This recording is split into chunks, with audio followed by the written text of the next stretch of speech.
Hoje eu falarei sobre Jesus e o vinho. Que tipo de vinho Cristo utilizou na ceia e no casamento em Caná? O puro suco da uva ou o vinho alcoólico? Obviamente, encontraremos essa resposta na Bíblia.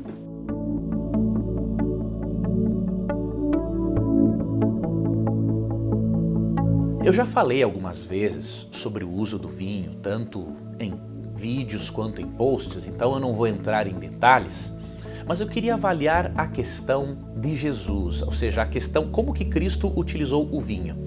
Será que Cristo fez uso do vinho alcoólico? Não há dúvidas de que vários personagens bíblicos beberam, né?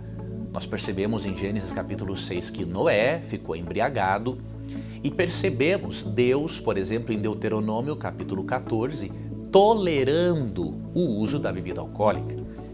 Os filhos de Deus vieram de culturas, de uma cultura pagã, foram escravos no Egito e, obviamente, lá eles também solidificaram o hábito de usar bebida fermentada, mas Deus é muito amoroso, Deus é muito misericordioso.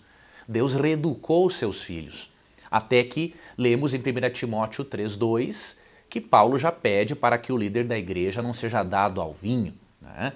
E em Efésios 5,18 Paulo diz que o cristão não deve encher-se de bebida, mas encher-se do Espírito, ou seja, no cérebro não há lugar para os dois, ou há lugar para o álcool ou há lugar para a plena atuação do Espírito Santo. Agora, isso não quer dizer, meu amigo, você que tenha dificuldades com álcool, isso não quer dizer que Deus não lhe ame, ok? O que eu vou gravar agora é apenas para mostrar que o vinho usado por Jesus era o puro suco da uva. Mas isso não significa que Deus não lhe ame, pelo contrário, Deus entende suas limitações, Deus entende a sua luta, e eu não tenho dúvida alguma, né? Mesmo que você esteja lutando contra o álcool, quem sabe você que está me assistindo, ou tenha dúvidas ainda, Deus é misericordioso, Ele é bondoso, assim como Ele deu tempo para o povo de Israel melhorar no seu estilo de vida, abandonando o uso do álcool, Deus dá tempo para você também. Então quero que você veja um Deus amoroso que quer lhe ajudar a ter uma vida com mais qualidade sem o álcool. Mas vamos lá para a questão de Jesus. Por que nós cremos que Jesus não utilizou bebida alcoólica?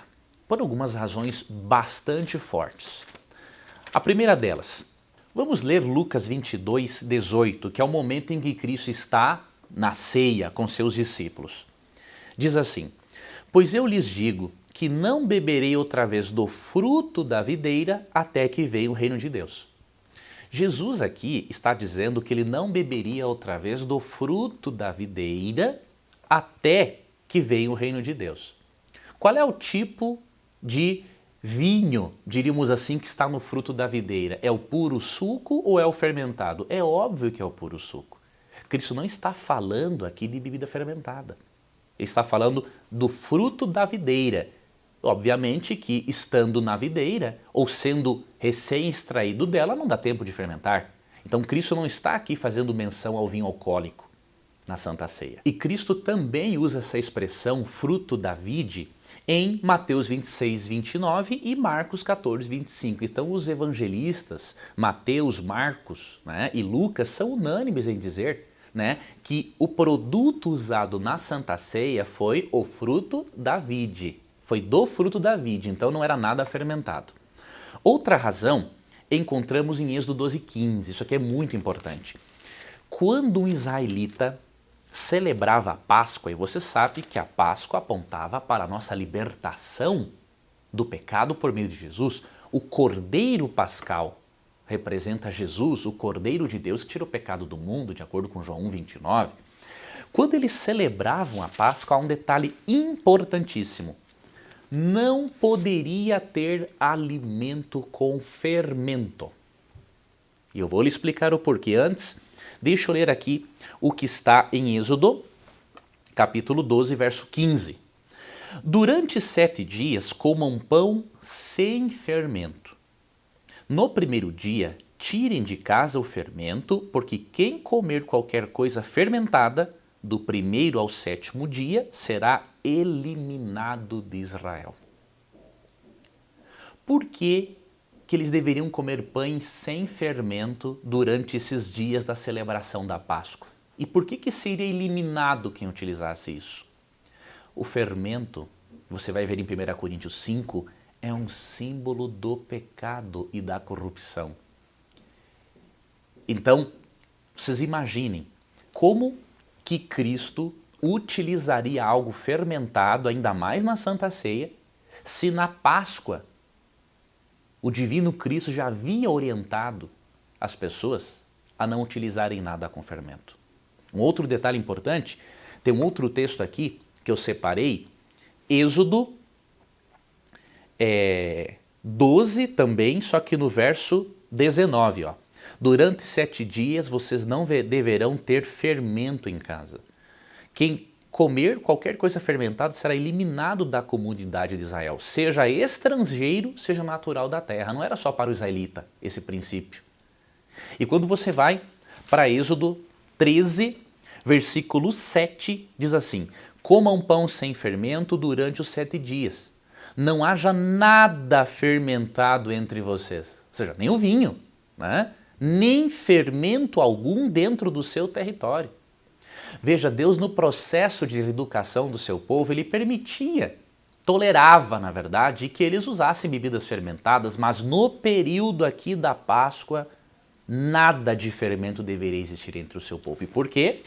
1 Coríntios, capítulo 5, mostra que o fermento é um símbolo do pecado e da corrupção. Eu vou ler aqui para você esse texto.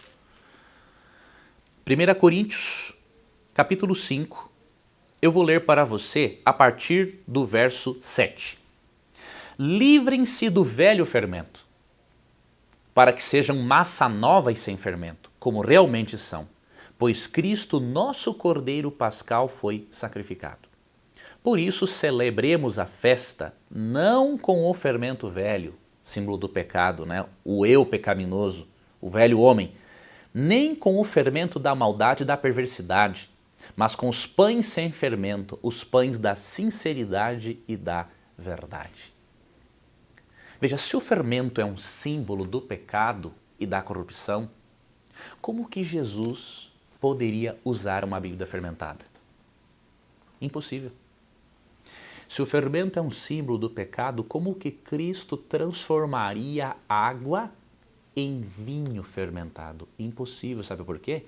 De acordo com Lucas 22, 20, o suco da uva é um símbolo do sangue de Jesus derramado na cruz. Se Cristo transforma a água em vinho alcoólico, isso seria uma contradição com o significado do puro sangue de Jesus. O suco da uva é o elemento apropriado para simbolizar o sangue de Cristo, porque está sem fermento.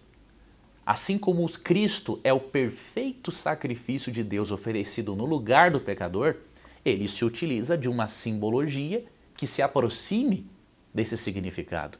E obviamente que um vinho fermentado não poderia ser um símbolo apropriado do puro e perfeito sangue de Jesus derramado na cruz.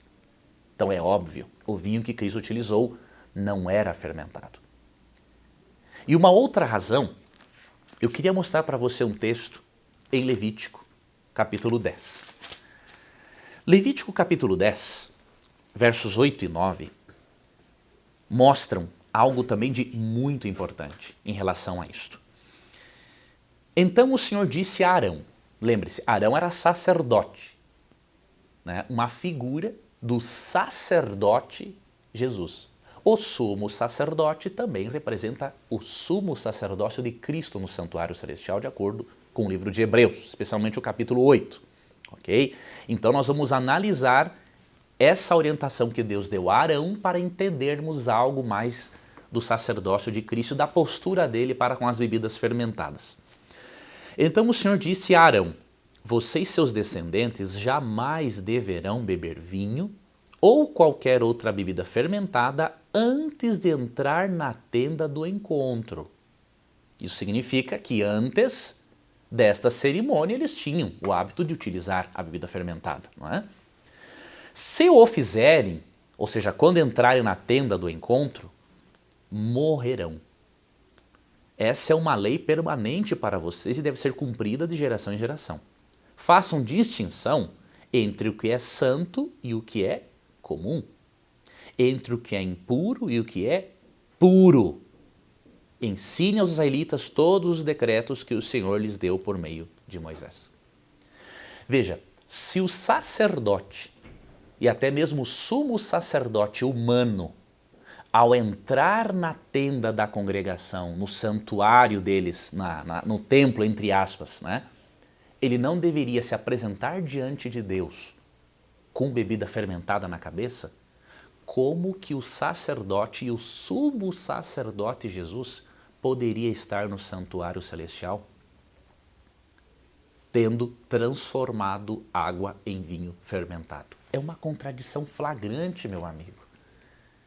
Não tem como. Lembre-se que Hebreus diz, especialmente também aqui no capítulo 3, verso 1, né, Cristo foi para o céu como nosso sumo sacerdote. E obviamente que para ele cumprir essa tipologia de um sumo sacerdote perfeito, diríamos assim, a bebida que Cristo utilizou não poderia ter fermento, porque o fermento, de acordo com 1 Coríntios 5, que eu li para você, é um símbolo do pecado, é um símbolo da corrupção. Não é? Então nós precisamos avaliar o conjunto de textos bíblicos, não é? Para podermos entender o tema. Algumas dessas considerações eu extraí também da Bíblia de Estudo Pentecostal. Então perceba, isso aqui não é doutrina adventista. Vários cristãos de várias confissões religiosas e protestantes creem assim como eu estou apresentando. E desconsidere esses cristãos, desconsidere a mim, vá à Bíblia. Eu repito, Deus tolerou sim o uso da bebida por um tempo, mas o propósito de Deus era reeducar os seus filhos, porque Deus deseja que tenhamos mais saúde. Deus quer que a sua e a minha mente sejam cheias do Espírito Santo e não da bebida alcoólica. Então, meu irmão, não use a Bíblia como desculpa para você beber até mesmo socialmente. Porque Cristo, o nosso grande exemplo, como vimos aqui nesses textos, ele não usou a bebida fermentada. Com certeza, se você ficar com o puro suco da uva, você terá muito mais saúde, você terá muito mais discernimento, você estará sim em harmonia com o plano de Deus para os seus filhos. Não estou falando aqui como um indivíduo que não tem pecados, nada disso, eu sou pecador, até mais do que muitos dos meus telespectadores, eu nem me sinto merecedor de estar aqui falando para você.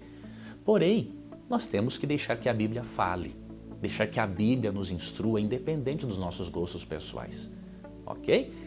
Muito obrigado por acompanhar este vídeo, espero que você tenha gostado, que você compartilhe com as pessoas. Obviamente as suas considerações também serão muito importantes. E além desse vídeo, há no meu blog artigos sobre o assunto, já gravei outros vídeos sobre o tema. Eu espero que você se aprofunde nessa questão e possa aprender cada vez mais da Palavra de Deus. Um abraço carinhoso e até o próximo encontro. E eu queria finalizar fazendo 2 convites a você. Primeiro, conheça o meu audiolivro.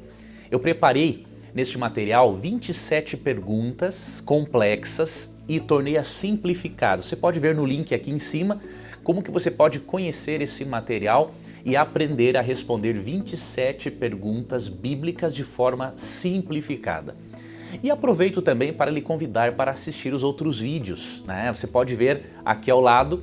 Que Deus te abençoe, inscreva-se no canal também e obrigado por você participar.